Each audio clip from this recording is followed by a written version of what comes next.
नमस्कार। आज हम लोग प्रोजेक्ट मेथड परियोजना विधि या योजना विधि के बारे में डिस्कस करेंगे।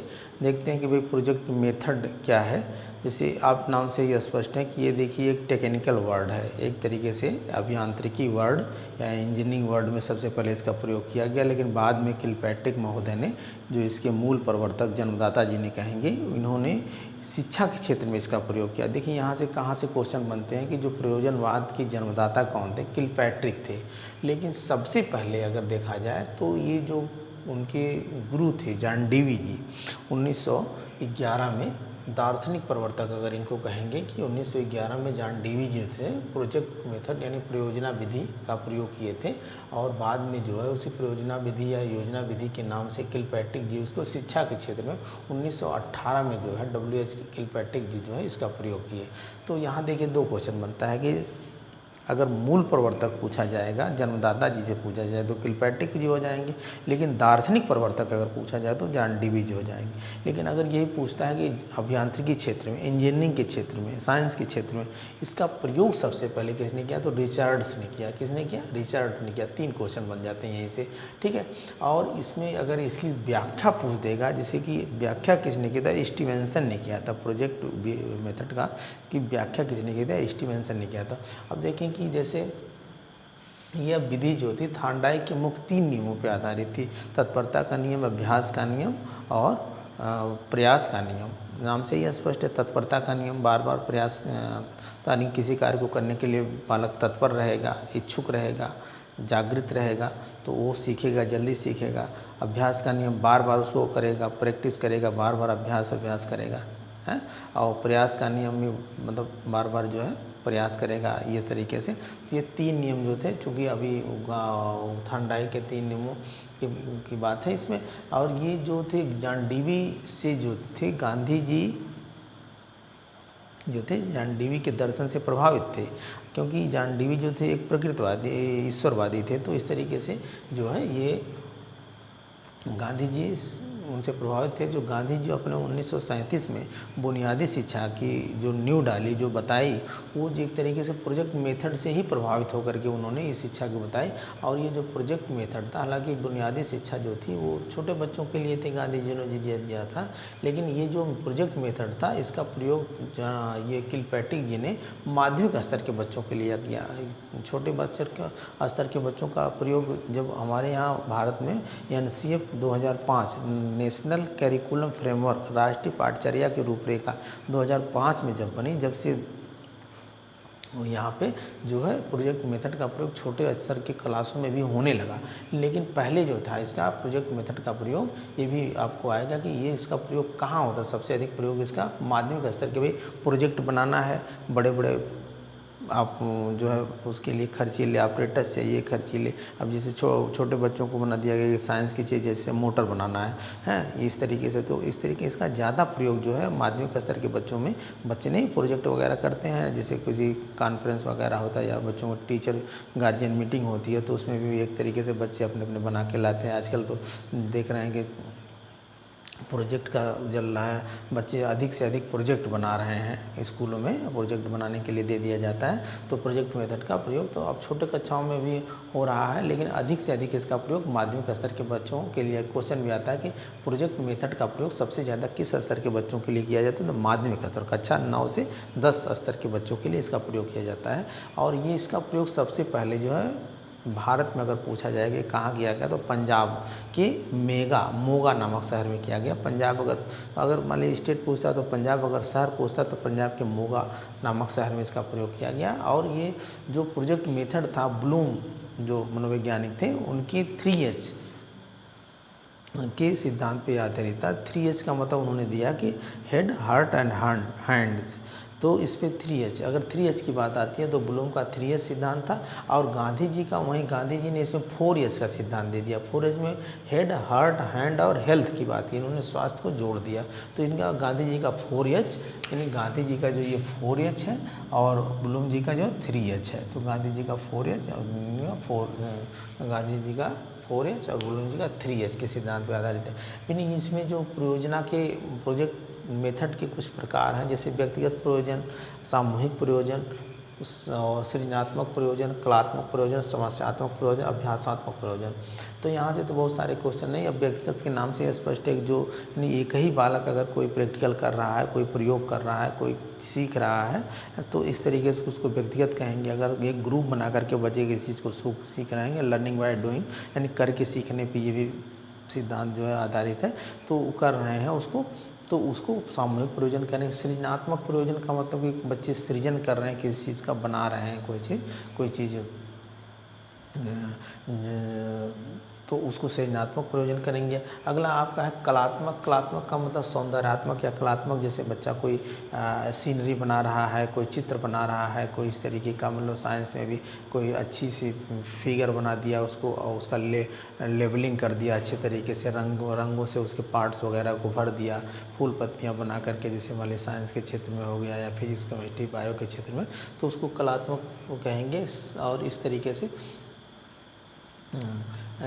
समस्यात्मक का मतलब होता है कि जैसे कोई समस्या है उस बच्चे के सामने, अगर उसके लिए वो प्रयोजन कर रहा है उसके सीखने के लिए, तो समस्यात्मक प्रयोजन हो जाएगा। और अभ्यासात्मक मीन्स बच्चा किसी चीज़ को बार बार करने का, वही अभ्यास का नियम है, जैसे अभ्यासात्मक प्रयोजन। तो यहाँ से भी ये जान जाएंगे इसके प्रकार हैं और इसके प्रयोजन के कुछ सिद्धांत हैं, यानी जो योजना की सिद्धांत है, प्रोजेक्ट मेथड के कुछ सिद्धांत हैं। मुख्य रूप से 6 प्रिंसिपल है, 6 थियरी हैं। तो किसने भाई क्रियाशीलता का सिद्धांत यानी एक्टिविटी का प्रिंसिपल ऑफ एक्टिविटी, स्वदेशिता प्रिंसिपल ऑफ जो है एम, या स्वतंत्रता प्रिंसिपल ऑफ फ्रीडम, वास्तविकता का सिद्धांत, उपयोगिता का सिद्धांत, सामाजिकता का सिद्धांत। तो यहाँ भी देख लेंगे भाई क्रियाशीलता का सिद्धांत। क्रियाशीलता नहीं, बच्चे को कुछ सीखने के लिए क्रियाशील किया जाएगा, एक्टिव किया जाएगा, उसको प्रेरित किया जाएगा, मोटिवेट किया जाएगा, ठीक है। और स्वदेशिता का सिद्धांत, उसको एक उद्देश्य दे दिया जाएगा, तुमको ये कार्य करना है, और बच्चे को उस तरीके का माहौल दिया जाएगा, उस तरीके का रुचि, रुझान, योग्यता, क्षमता और उसके जितने ऑपरेटर्स होंगे वो दे दिया जाएगा। फिर स्वतंत्रता का सिद्धांत, बच्चों को स्वतंत्र रखा जाएगा, किसी प्रकार का दबाव ना हो, जो चीज़ वो मांग रहा है उसको करने के लिए उसके साथ साथ अध्यापक एज ए मार्गदर्शक, एज ए सहायक के रूप में रहेगा, एज ए अधिनायक है, तो ये जो है मित्र के रूप में रह करके करेगा।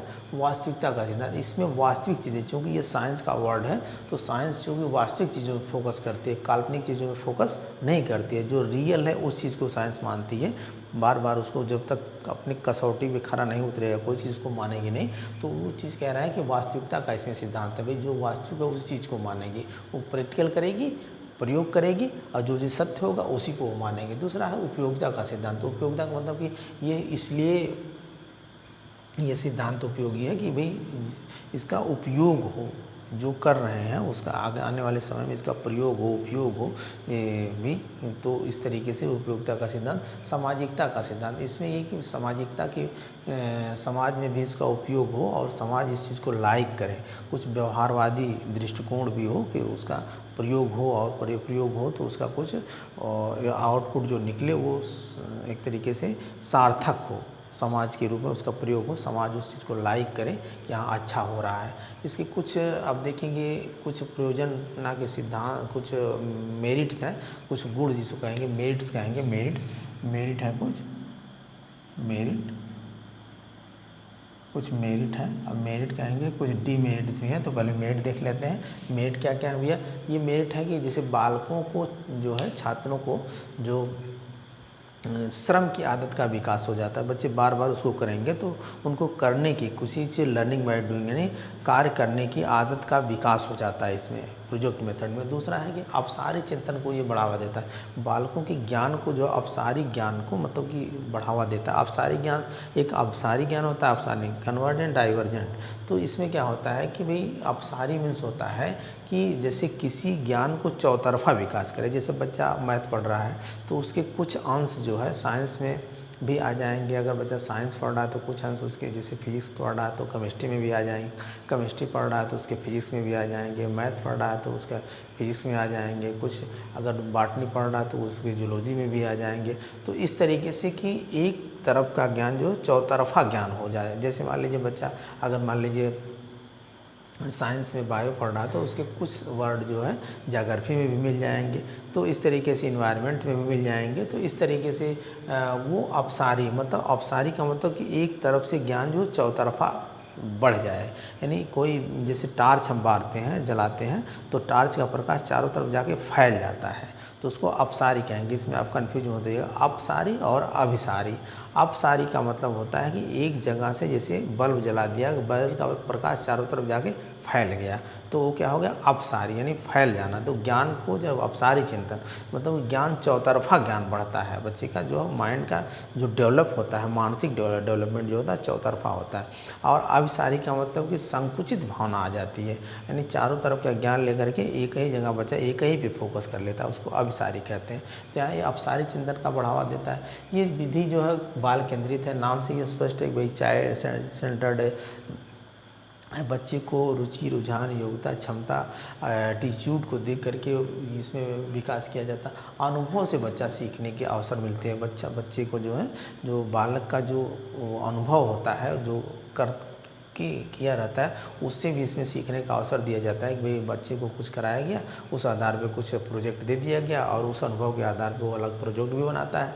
और इसमें जो बच्चा सीखता है उसके ज्ञान अस्थायी होता है, अस्पष्ट होता है, एकदम क्लियर होता है। और इस ज्ञान के लिए जो है चरित्र निर्माण में भी ये सहायक होता है। जो बच्चा सीखता है, चूँकि वास्तविक होगा, तो इस चरित्र निर्माण में सामाजिक की भावना जब विकसित होगी, नैतिक की भावना जब विकसित होगी, तो उसमें चरित्र निर्माण में भी ये सहायक होगा। पिछड़े बालकों को अवसर दिया जाता है। इसमें जो है बच्चे को सीखने के लिए, जो पिछड़े हुए बालक हैं, जो एक तरीके से जानकारी के से पिछड़े हुए हैं, उनको अवसर दिया जाता है, क्योंकि स्वतंत्रता की बात की जाती है। स्वतंत्रता में उन बालकों को, इसमें बच्चे को के लिए जो है सेल्फ जो है कॉन्फिडेंस की भावना विकसित होती है, आत्मनिर्भरता की भावना विकसित होती है। और सेल्फ जो है रिस्पांसिबिलिटी, यानी आत्मनिर्भरता और उत्तरदायित्व, अपने स्वयं की वो जिम्मेदारी लेता है, क्योंकि उसको दे दिया जाता है कि तुम्हें कुछ करना है, और वो जब करता है तो उसके अंदर आत्मनिर्भरता और जो है उत्तरदायित्व, अपने ऊपर वो उत्तरदायित्व लेकर के काम, तो इसमें उत्तरदायित्व की भावना और आत्मनिर्भरता की भावना का विकास होता है। कुछ इसके डीमेरिट्स हैं, कुछ इसके डीमेरिट्स हैं। डीमेरिट जिसे दोष कहेंगे, डीमेरिट है। तो डीमेरिट क्या क्या है, डीमेरिट देखते हैं कि इसमें जो है इसके ज्ञान का क्रम जो है उचित नहीं है, कि कैसे कैसे स्टेप बाय स्टेप, तो ज्ञान का क्रम उचित नहीं बताया गया। और ये विधि थोड़ा ज़्यादा खर्चीली है भाई, क्योंकि इसके ऑपरेटर्स लगेंगे, प्रयोगशाला लगेगी, और इसके बुक्स वगैरह महंगी आएंगी। भाई साइंस की बुक्स महंगी आती ही हैं, साइंस के ऑपरेटर्स महंगे आएंगे। तो इसमें दूसरी चीज़ है कि इस विधि में केवल साइंस की चीज़ें ही पढ़ाना संभव है। दर्शन हो गया, ज्ञान धर्म हो गया, साहित्य हो गया, इस चीज़ को ऐसे इस ज्ञान देना संभव नहीं है, नहीं दिया जा सकता। ये इस विधि को सीखने में थोड़ा समय अधिक लगता है। भाई ऐसा तो है नहीं कि कोई चीज़ कहानी के रूप में बता दी गई और बच्चे सीख लिए। इसमें क्या है, भाई फिजिक्स, केमिस्ट्री, मैथ या जो भी प्रैक्टिकली सब्जेक्ट है, ये प्रोजेक्ट मेथड से के अंतर्गत आते हैं। इंजीनियरिंग वगैरह है, मेडिकल वगैरह है, तो उसके लिए साइंस समय भी अधिक लगेगा, खर्चीले भी अधिक होंगे। और इसमें पाठ्यक्रम, ये जो पाठ्य पुस्तक जो है, मतलब वही थोड़ा सा उपलब्ध नहीं हो पाती हैं, ये भी एक समस्या होती है। पाठ्य पुस्तक जल्दी उपलब्ध नहीं हो पाती हैं, मिलती भी है तो महंगी मिलती है। एक नॉर्मल बच्चे के लिए जो है उसके खर्चे से ज़्यादा महंगी होती है या मिलती भी नहीं है। और छोटी कक्षाओं में इसका प्रयोग जो है बाद में किया गया। ये बड़ी कक्षाओं के लिए प्रोजेक्ट मेथड का मतलब होता है बच्चा किसी चीज़ को करे तो उसके दिमाग का थोड़ा विकास हो। अच्छा, बच्चे जब छोटे होंगे तो प्रोजेक्ट बनाएंगे तो उतना अच्छा नहीं बना पाएंगे, समझ नहीं पाएंगे तो बनाएंगे क्या। लेकिन बाद में 1989 2005 के बाद इसका प्रयोग होने लगा, जो छोटे छोटे प्रोजेक्ट बनाए जाने लगे। लेकिन मुख्य रूप से इसका प्रयोग जो है बड़ी कक्षाओं में होता है, माध्यमिक स्तर की कक्षाओं, बड़ी कक्षाओं का मतलब माध्यमिक स्तर 9 से 10, 11, 12 तक की कक्षाओं में होता है। तो इस तरीके से छोटी कक्षाओं में इसका प्रयोग नहीं